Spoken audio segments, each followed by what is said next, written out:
화창한 가을 날씨와 함께 행복한 안식일입니다. 오늘 성전에 오신 성도님들 진심으로 환영합니다. 감사드립니다. 오늘 말씀드릴 제목은 받을 생각, 줄 생각 제목을 가지고 말씀을 드리겠습니다.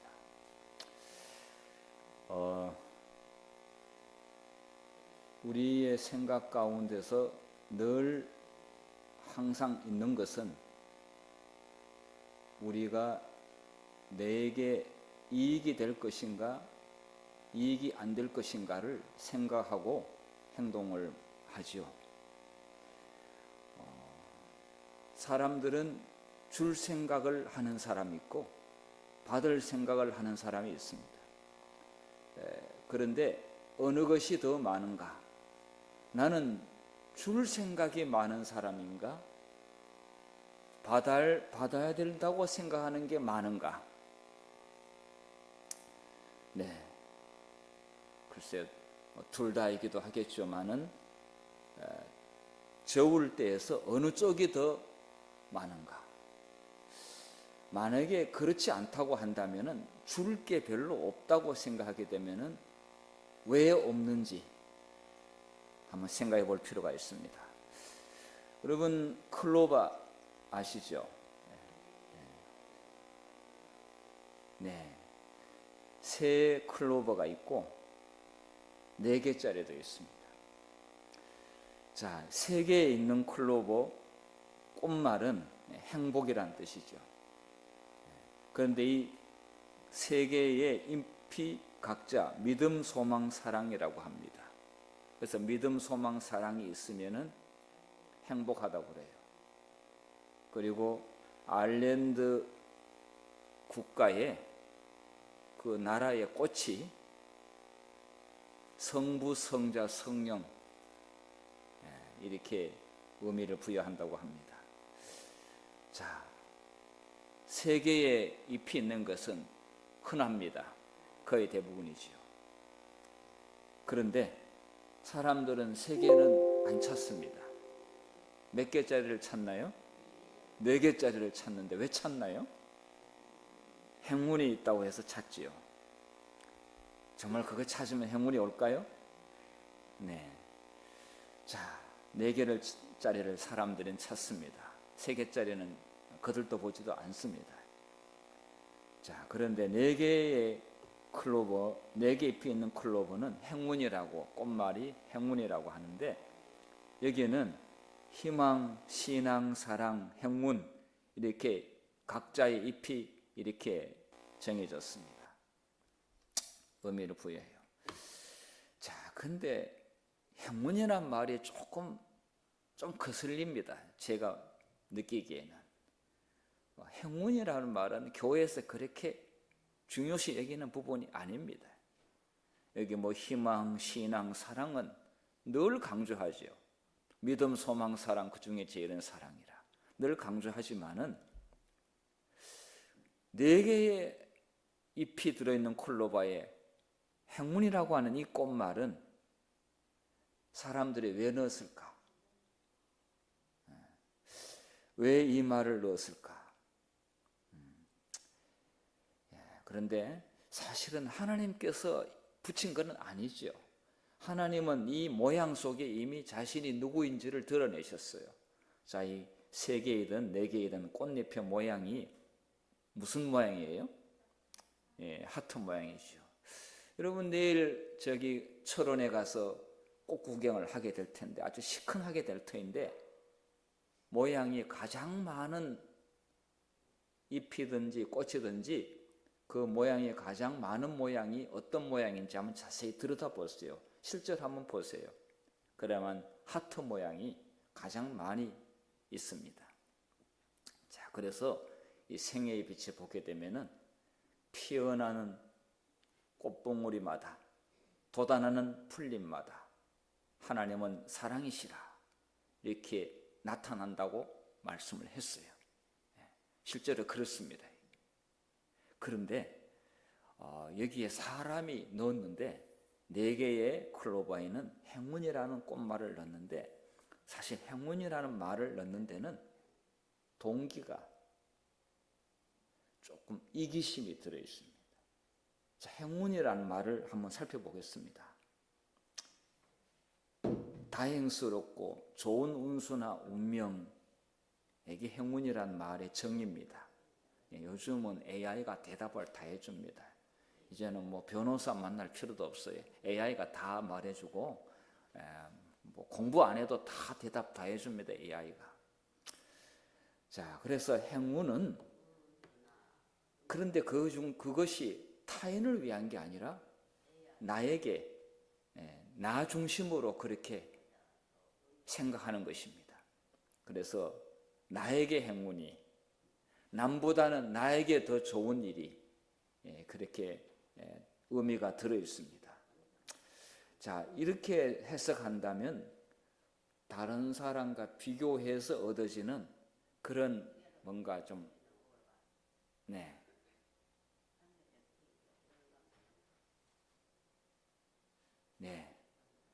듣기만 하시면 되겠습니다. 네.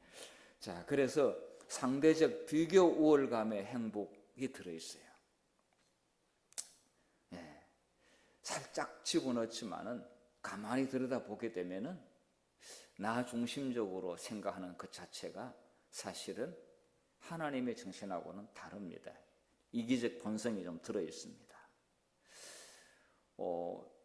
이 이기적인 본성은 비교 정신에서 시작됩니다. 루스벨이 예수님하고 비교를 했습니다. 자기도 탁월했습니다.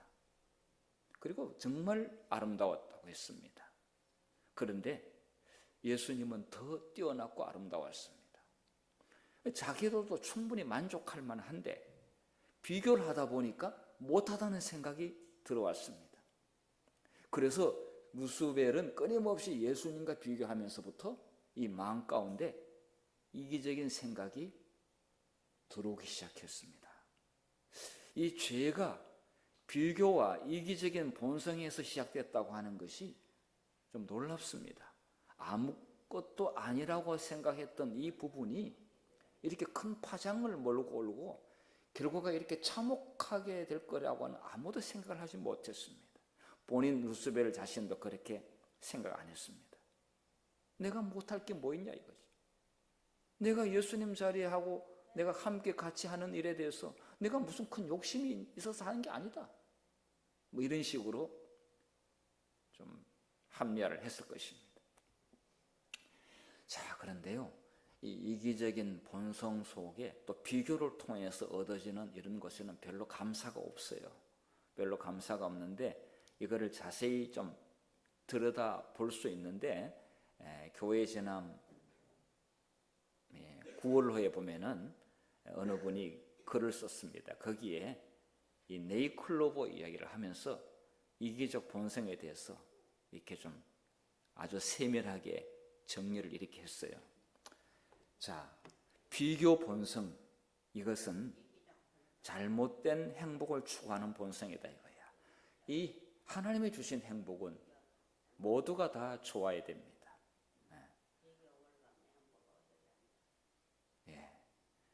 듣기만 하시면 되겠습니다. 모두가 다 좋아야 됩니다. 그런데 사실은 이게 나만 좋고 나에게 더 큰 뭔가 돌아오기를 원하는 이러한 생각이 이게 문제가 됩니다. 친구하고 비교하고 또 아니면 나의 똑같은 교인하고 비교하고 또 아니면은 동료하고 비교를 하고 또 친구끼리 비교하는 가운데서는 절대로 좋은 결과를 얻을 수가 없어요. 자, 이게 행운이라고 하는 것은 모두가 주어지게 되면 행운이 아니에요. 행운은 딱 한 사람에게나 아니면 정말 희귀하게 돌아오는 어떤 이득이 있는 것을 가지고 아이고 운이 좋았다 이렇게 이야기를 하거든요. 어떻게 그렇게 잘했냐니까 운이 좋았어 그렇게 됐죠. 뭐 겸손한 것처럼 보이지만은 사실은 겸손한 게 아니고요. 비교를 통해 가지고 내가 더 좋은 것을 얻는 것입니다. 두 번째로는요, 손해 과다 민감 본성이라는 그렇게 했는데, 자신이 너무 상처를 과도하게 받는다라고 느끼는 거예요. 그렇게 사실은 아닌데 내가 항상 손해를 보고 내가 항상 더 많이 피해를 봤다 이거죠. 자신의 이익에 집중하다 보니까 자신의 받는 손해가 더 큰 거를 자꾸 생각하게 됩니다. 실제로 그렇게 손해도 안 봤으면서 난 너무 많이 당했어, 난 너무 불리하다, 나는 너무 내가 억울하다, 나는 내가 너무 받은 게 없어, 왜 저 사람은 저렇게 많이 있고 나는 이렇게 작지? 어떤 일에 대하여 본인이 너무 지나치게 민감하게 손해의식, 피해 본능을 가지고 있는 것이죠. 자, 이 사람은 이 은혜보다 손해를 훨씬 더 민감하게 반응하는 건데, 이게 사실은 이기심에서 온 겁니다.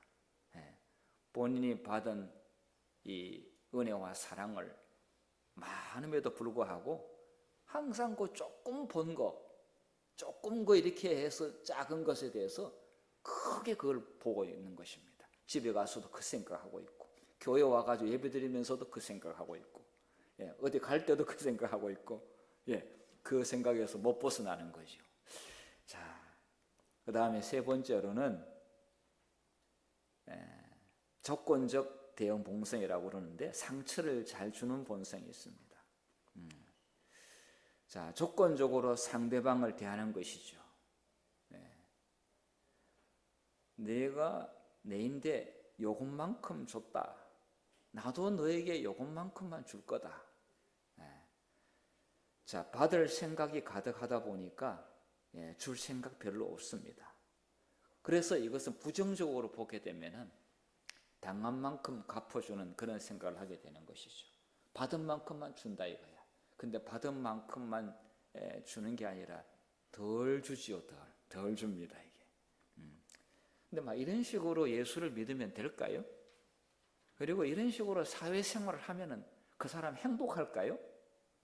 그리고 이렇게 하게 되면 그 사람 행운이 그 사람에게 진짜 올까요? 이는 하나님 정신하고 전혀 맞지가 않죠. 그런데 뭐 이 인간이 가지고 있는 본성을 인간 스스로 치료할 수 있다면은 교회 안 나와도 되지요. 그리고 뭐 예수님께서 십자가에 안 돌아가셔도 될 수 있다고 한다면은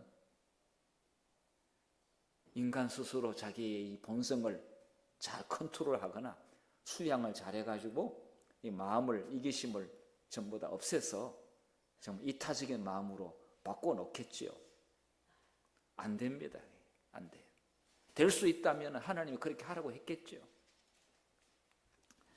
자, 성경에 달란트의 비유가 나옵니다. 마태복음 25장에 나오는데요.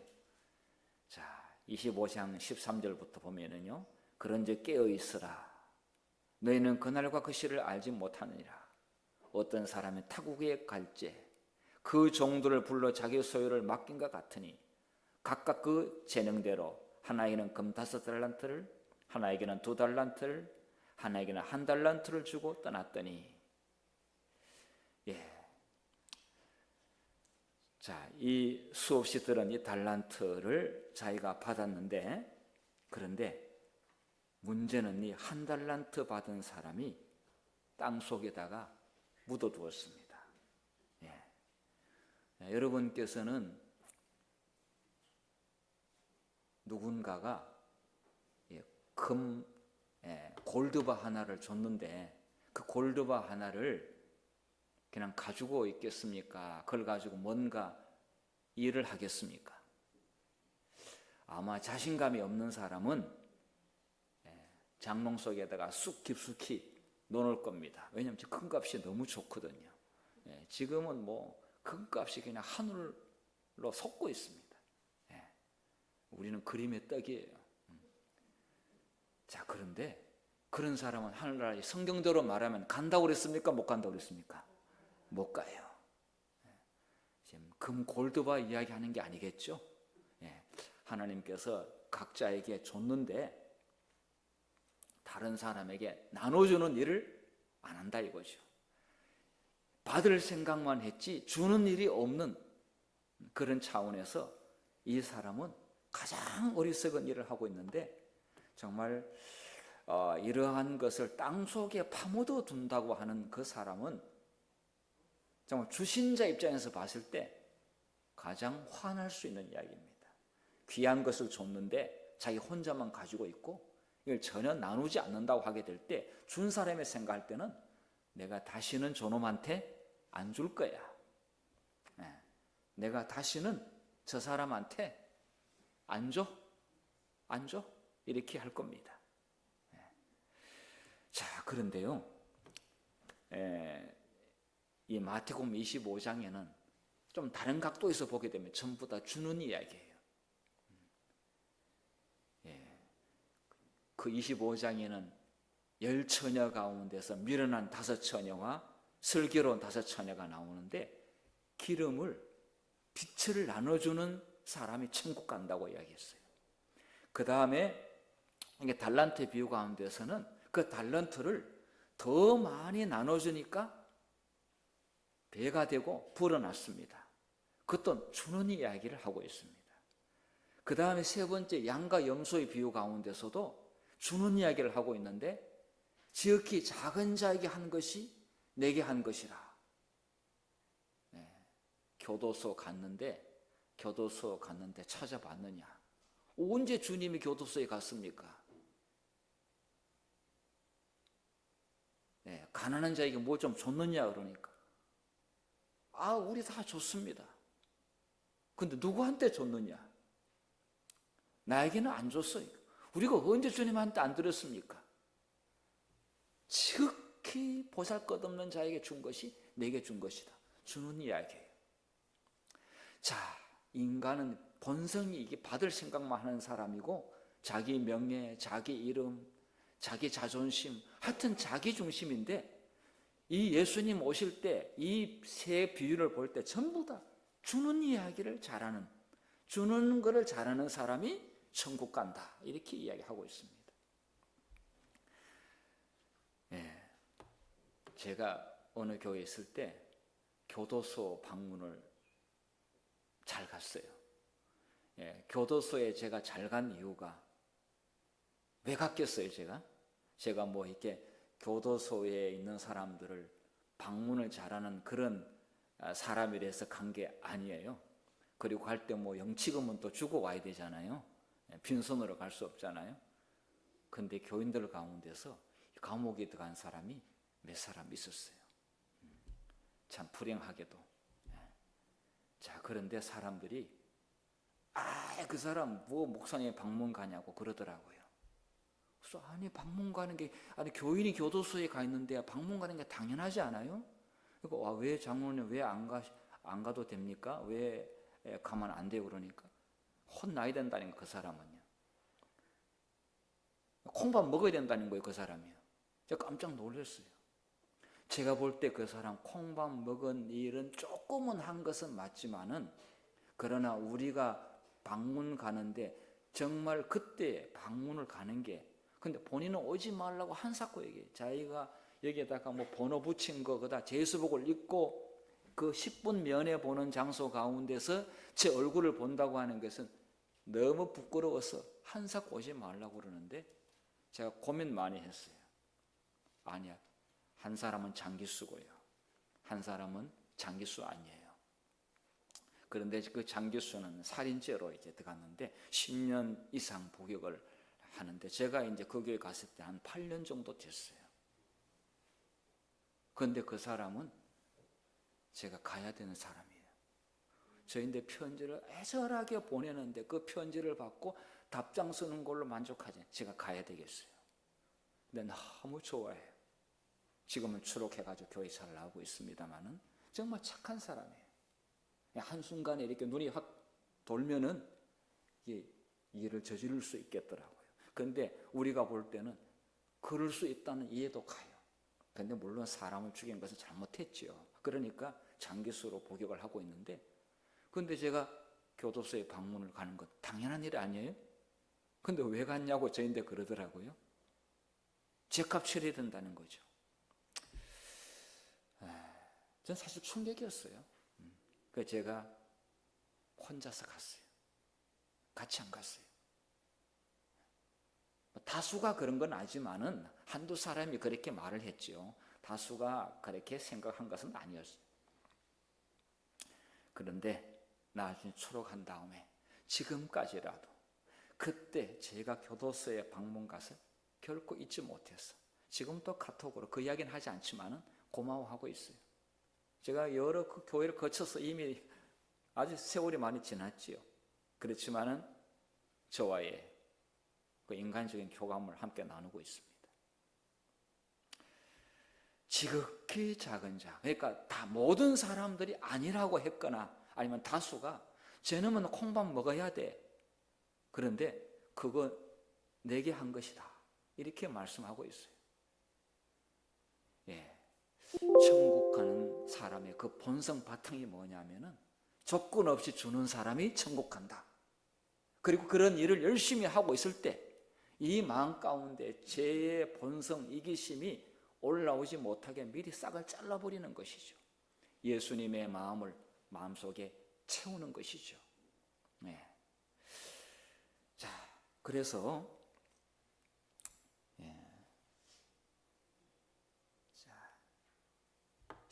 실물교훈 356페이지에는 그 달란트의 비유에 대한 내용을 이렇게 딱 정리를 했어요. 예. 큰 심판 날에 그리스도를 위하여 일하지 않는 자들과 아무런 책임도 지지 않고 자신만을 생각하고, 이게 이기적인 거잖아요. 자신만을 기쁘게 하면서 표류하는 생애를 산 자들을 온 세상의 재판장께서는 악한 일을 행한 자들로 취급하실 것이다. 온 세상의 재판장은 하나님이시죠. 저희는 교회 예배에 즐겨 참석하고 설교 듣기를 무척 좋아하기 때문에 그것으로서 자기들이 그리스도인이라고 생각한다.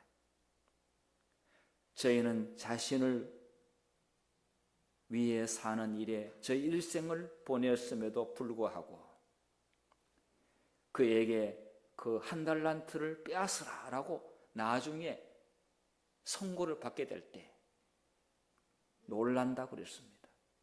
왜 내가? 아니, 내 왜가 한 달란트 받아야 됩니까? 아니, 받은 게 빼앗기죠, 빼앗기. 왜 내가 빼앗겨야 됩니까?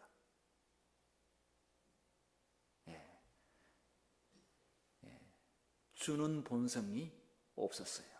자기만을 위한 삶을 일생 동안 살아왔어요.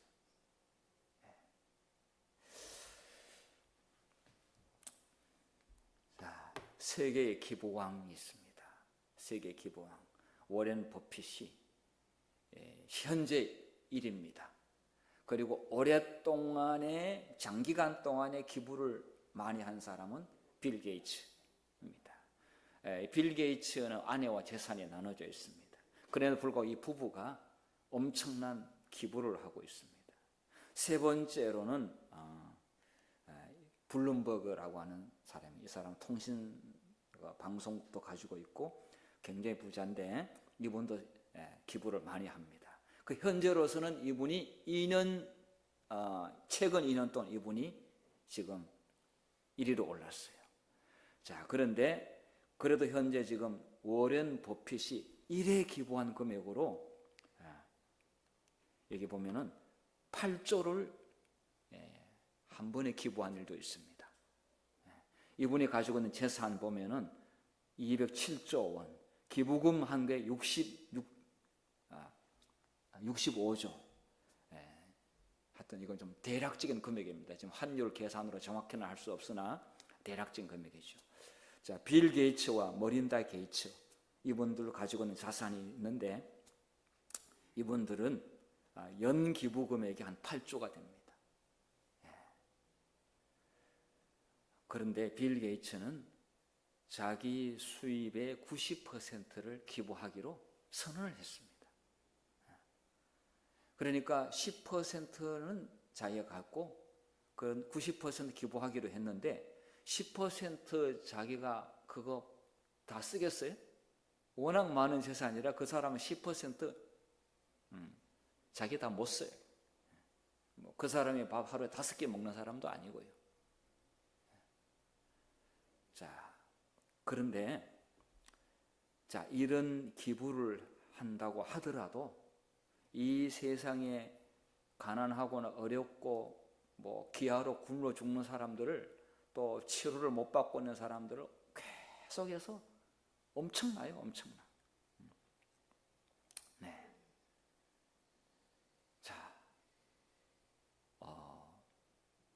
자, 이런 가운데서 예수님이 빌 게이츠한테 나타나 가지고 빌 게이츠 마태복음 19장에 그 부자 청년한테 이야기한 그대로 이 빌 게이츠한테 이야기한다면은 빌 게이츠는 어떻게 대답을 할까? 제가 한번 생각을 해봤어요.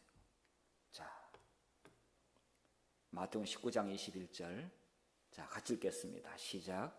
예수께서 이르시되 내가 온전하고자 할진대 가서 내 소유를 팔아 가난한 자들에게 주라. 그리하면 하늘에서 보화가 너에게 있으리라. 그리고 와서 나를 따르라 하시니. 예. 자, 일단 끝까지 읽겠습니다. 처음에 이제 이 청년은 예수님께 와서 내가 어떻게 하면 영생을 얻으리까 이렇게 이야기했어요. 자, 그런데 계명을 지키라 그랬어요. 계명 잘 지켰다 이거예요. 그래서 예수님께서 그러면은 너가 가지고 있는 재산을 다 팔아가지고 가는 사람에게 주라. 그리고 와서 나를 따르라. 예, 그거 하면은 영생 얻는다라고 말하지 않고 그리고 나서 나를 따르라고 그랬어요. 예, 재산 다 내면은 구원받는다 그렇게 말하지 않았어요. 그리고 나서 나를 따르라. 네. 자, 빌 게이츠가 이런 일을 한다고 해서 이 세상의 기아 문제가 결코 해결될 리는 없습니다. 자, 여기에 보면은요, 이 통계를 보면은 여기 지금 세계 기아 인구에 대해서 그리고 식량 지원량에 대한 추이를 보여주고 있는데요.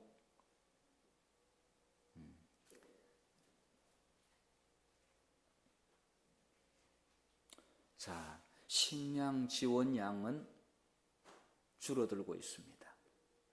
그리고 기아 인구는 늘어나고 있습니다. 워렌 버핏이라든지 빌 게이츠라든지 블룸버그라든지 이런 사람들이 엄청난 기부를 하고 있는데 이 기부를 한다고 그래가지고 이 문제 해결되지는 않습니다. 자, 그런데 그 부자 청년에게 그 일을 해서 본인도 그것 가지고 구원받는다라고 말하지도 않았고요. 그 다음에 그렇다고 해서 그 주변에 기아 문제 해결되는 것도 아닙니다. 그런데 예수님께서 그렇게 하라고 이야기했어요. 자, 그러면서 사람들이 자, 이런 대답을 하고 이 청년은 고민이 생겨가지고 얼굴을 푹 숙이고 집으로 돌아갔어요. 의기양양하게 돌아왔지만은 아주 기분이 별로 안 좋아가지고 돌아갔습니다. 그러면서 수군거렸습니다. 사람들이. 야, 누가 하늘에 갈 수 있는가? 누가 구원을 얻을 수 있는가? 그러니까 구원받을 사람 별로 없네? 이러면서 돌아섰어. 그리고 사람들은 수군거렸습니다. 자, 그런데 예수님께서 이렇게 말씀했습니다. 예수께서 이르시되 사람으로는 할 수 없으나 하나님으로서는 다 하실 수 있느니라. 사람은 이렇게 한다고 해가지고 구원받지 못하지만은 하나님은 이 사람을 구원받게 만들 수가 있는데요. 자, 그러면서 이 대답은 이 본문 속에 있습니다. 이 말씀을 제일 처음에 할 때 그 소유 이야기 하기 전에 계명을 지키라고 그랬어요. 계명을 다 지켰다고 그랬어요. 그런데 이 사람이 계명을 다 지켰을까요? 제대로 안 지켰을까요? 못 지켰어요. 자기가 생각하는 것은 문자 그 껍데기를 나름대로 하기는 했어요. 그런데 예수님께서 진짜 원하는 것은 그 사람의 재산이 아니었어요. 자, 그래서 계명의 정신이 원래 뭡니까? 하나님을 사랑하고 이웃을 사랑하라. 그래서 이 사람의 마음 가운데는 돈이 아니고 재산이 아니고 사랑이었어요. 하나님이 원하는 것은 내 마음속에 주는 사랑이 있느냐, 그 사람의 재산이 그게 문제가 아니었어요. 그거 다 낸들 주변에 해결 못해요.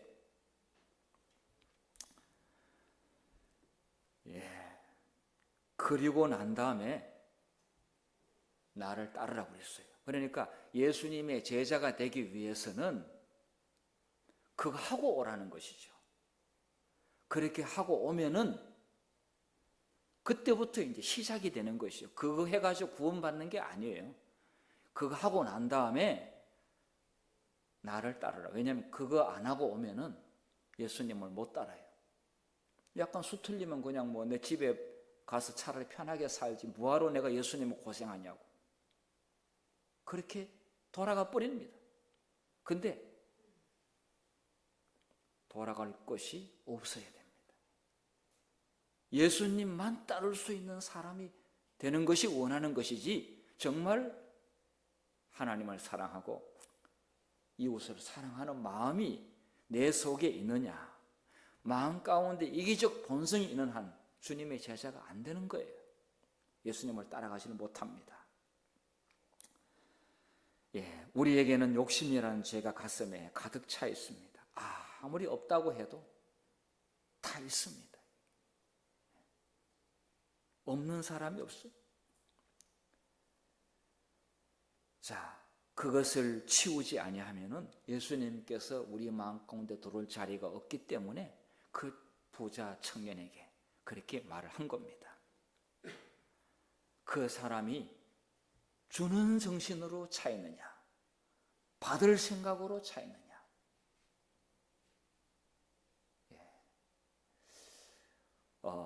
나만 생각하고 나 중심적으로 생각하는 것이 천국에 들어가기 힘들다고 하는 것을 여기서 잘 보여주고 있는데요.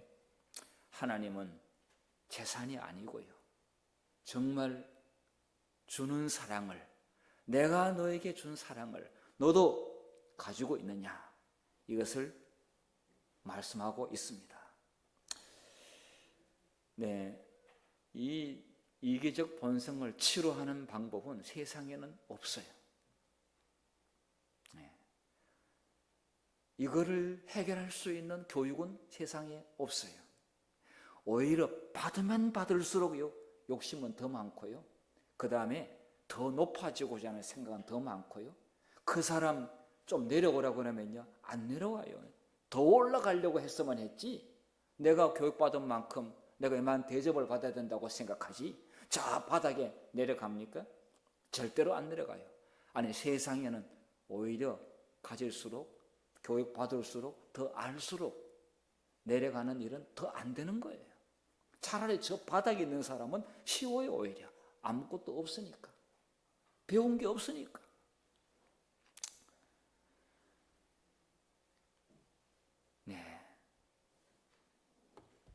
자, 10월달 교회 전함에 마리아 이야기가 계속 나옵니다.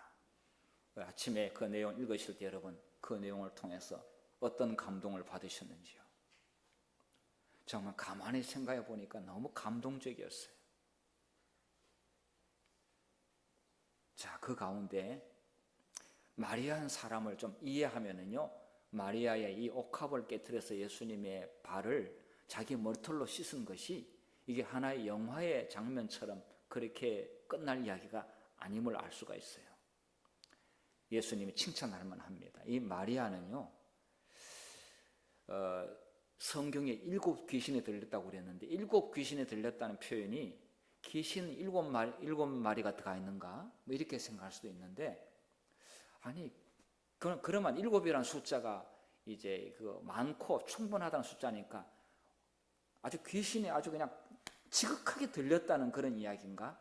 그런데 시대의 소망에는 이렇게 이야기하고 있습니다. 사귀들을 책망하시는 그리스도의 음성을 7번이나 들었다. 그러니까 귀신이 그를 꽉 잡고 있는데 본인이 못 벗어나는 거죠. 완전히 사로잡혀 있습니다. 그런데 이 귀신을 몰아내는 분이 예수님이셨어요. 한 번에 나가지 않았지요. 두 번에 나가지 않았지요. 예수님도 그 귀신을 몰아내는 일에 7번이나 마리아를 위해 가지고 탄원하는 기도를 드렸어요. 그래서 마리아가 예수님이 자기를 위하여 기도하는 그 음성을 듣고 마리아가 울었을 거예요. 엄청난 마음의 감동을 받았을 거예요. 예수님께서 저 마리아를 구원하기 위하여, 자신을 구원하기 위하여 얼마나 열렬히 기도드렸는지, 그리고 그래서 귀신이 나갔어요. 제정신이 돌아오니까 정말 예수님께 무엇으로 은혜를 다 갚아야 될지 갚을 길이 없는 것. 그리고 또 자기 오빠 나사로를 죽은 지 3일 됐는데도 그 오빠를 무덤에서 살려주셨어요.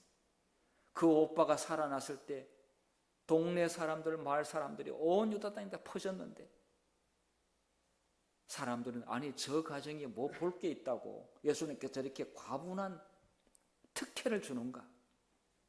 마리아는 예수님 생각하게 되면은 저 목숨 다 갖다 바쳐도 아깝지 않을 정도로 너무 많은 은혜를 받았어요. 그러니까 마르다하고 마리아 있는데 마리아는 예수님만 쳐다보게 되면 너무 기분 좋고 그분의 입에서 나오는 말씀 한마디 들어도 그는 살만 나는 사람이었어요. 그러니까 마르다는 뭐 요리하느라고 정신이 없는데 마리아는 예수님의 가장 가까이 무릎 앞에 앉아가지고 예수님 말을 들었고 너무 행복했어요. 자, 그래서 예수님께 대한 고마운 마음이 가득 찼습니다. 그래서 마리아는 그리스도를 사랑했기 때문에 예수님께서 얼마 후에는 돌아가신다는 그런 이야기를 들었을 때에 살아있을 때 해야지. 죽은 후에는 뭐 아무 의미가 없잖아요. 죽은 후에 저 예수님이 자기가 얼마나 갖고 왔는지를 어떻게 알아요? 자기는 예수님께 표현하고 싶은데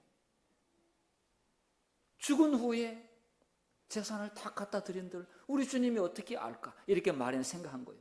그러니까 나는 저분이 살아계실 때 내가 받은 은혜를 표현해야 되지.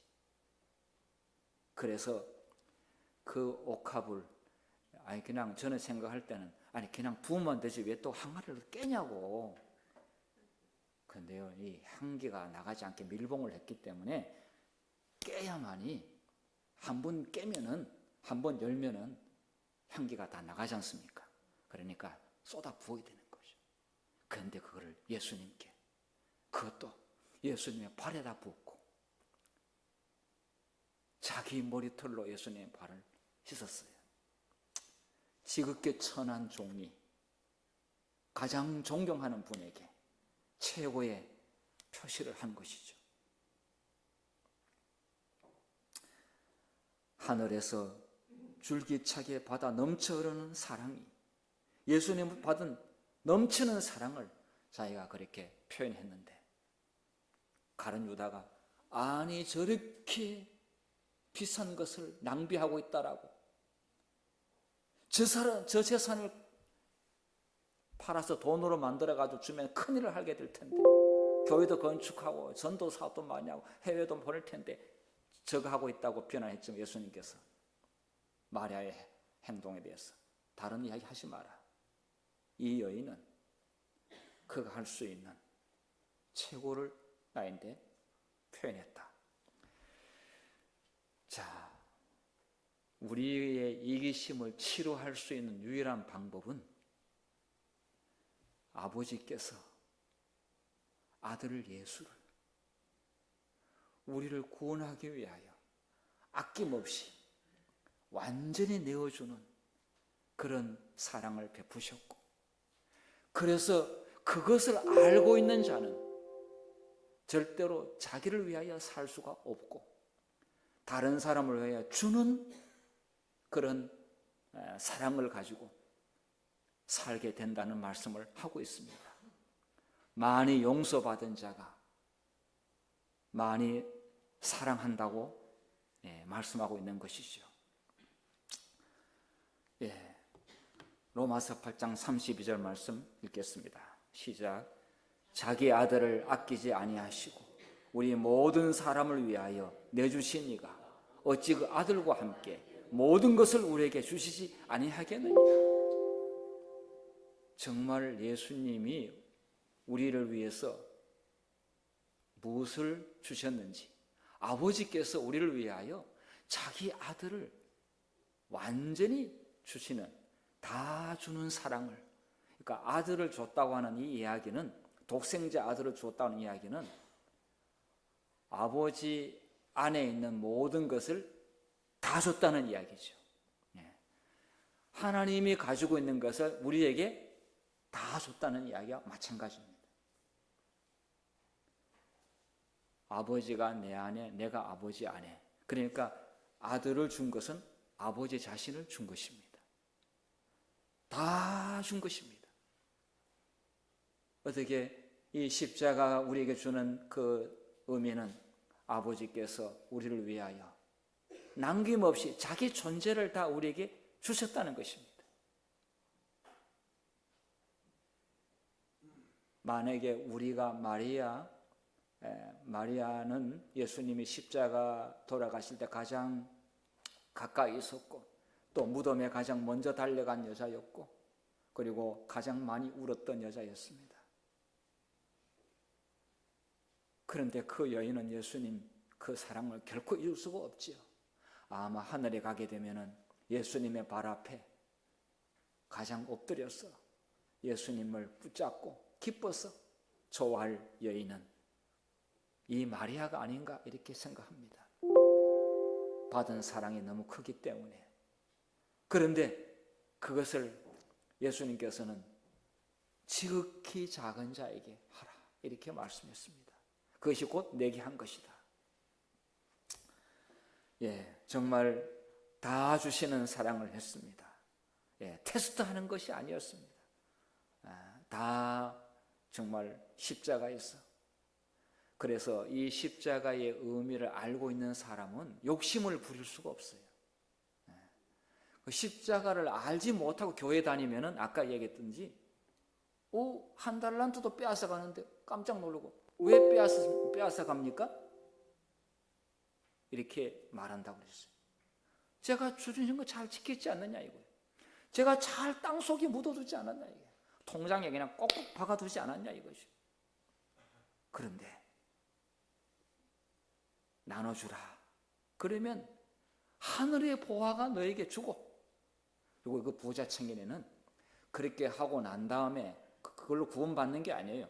그렇게 하고 난 다음에 교회 다니고 그렇게 한 다음에 선교하고 그렇게 하면서 한 다음에 내 제자가 되면은 그때 보자 이거예요. 마지막 자기 생명까지 다 주신 것을 말씀하고 있습니다. 하나님은 자기 것이 없이 다 우리에게 주셨습니다. 이기적 본능과 욕심을 치료하는 길은 십자가의 사랑과 십자가의 은혜만이 우리의 마음을 치료할 수가 있는데, 그래서 우리는 십자가를 묵상하고 바라보고 있습니다. 사랑하는 성도님들, 행운이 중요한 것이 아니고 그냥 뭐 어떻게 좀 하나 잘 돼서 복을 받아서 기분이 좋은 것이 아니라 십자가를 통해서 주어지는 그 무한대의 풍성한 사랑을 남김없이 우리에게 다 주신 그 사랑을 생각하면서 받을 생각보다는 다른 사람에게 주는 사랑으로, 그리고 이것을 통해서 하나님으로부터 내가 얼마만큼 큰 죄인이었는데 나를 구원해 주신 은혜에 대하여 제가 정말 무한대분의 일의 은혜를 표현할 뿐입니다 라는 마음으로 그렇게 예수님의 재림을 준비하는 우리 모든 성도가 되시길 바라면서 오늘 말씀을 마치겠습니다.